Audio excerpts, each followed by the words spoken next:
Hello, I'm Keith Ford here at Brownells, and welcome to another edition of From the Vault. And today we have a John Jovino Effector. Now, the Jovino Effector is a revolver that Jovino Gun Shop modified to their specifications. They were purchased directly from Smith Wesson and reworked by that shop in the late 70s, early 80s.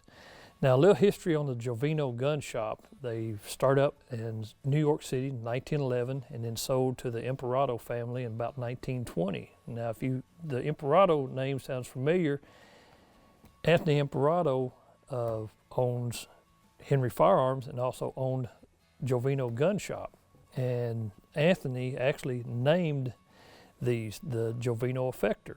So now, what makes a Jovino Effector an Effector? What did they do to this gun that was so special about it? So let's take a look. The gunsmiths at Jovino Gun Shop, they took the square butt N-frame and trimmed it back to the size of a K-frame round butt. They narrowed the hammer back here, which these are always large, wide target hammers because they were taking target guns and cutting them down to concealed carry size. See how that's rounded right there? The trigger, which was always serrated, they smoothed that out down here. The barrel, which was usually a 6-inch, cut it back to about 2.5 inches. Now, what happens whenever you cut the barrel back, you lose your detent that engages the end of the extractor rod. So what Jovino's did, they put a detent down here at the end of the shroud, and it engages here at the end of the yoke, which makes a good solid positive lockup. It actually works better than here at the end of the extractor rod, and you'll see that used on new Smith Wesson guns now. The sight moved back. Some of these you will see that has a little hole up here with a screw that holds it on. This one right here is one of the earlier ones and looks like it come out Smith Wesson. Very good job. So now you have all those features into a nice small, compact N-frame carry gun. The strength of the N-frame with about the size of just a little bit bigger than a Model 19 snub-nosed.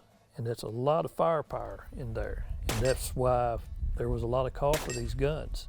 Now, the Jovino Effector, the folks who would purchase this gun was either doing concealed carry, but a lot of it was law enforcement, FBI guys, folks who needed a heavy-duty gun and some serious firepower, but a small package for which Smith & Wesson wasn't really doing anything like that at the time. So Jovino saw the need and they jumped right on it, and it became a pretty popular gun.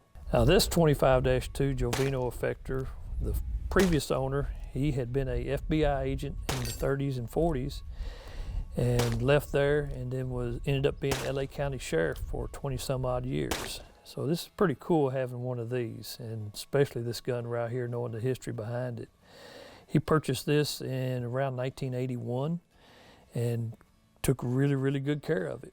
And it's really cool to see, really cool to have and shoot. Now, the John Jovino Gun Shop shut down last year, 2020, due to, as Anthony Imperato said, you just can't make a living selling guns in New York City. And then compounded by the issues with COVID-19, they just decided to close it all down, which was a sad, sad time because it was America's oldest running gun shop. But still though, there were some pretty neat things that come out of Jovino's, and this is one of them. Now, if you've got any questions or comments, be sure and drop us a line. Thanks for watching. Be sure to tune in again whenever we bring another gun from the vault.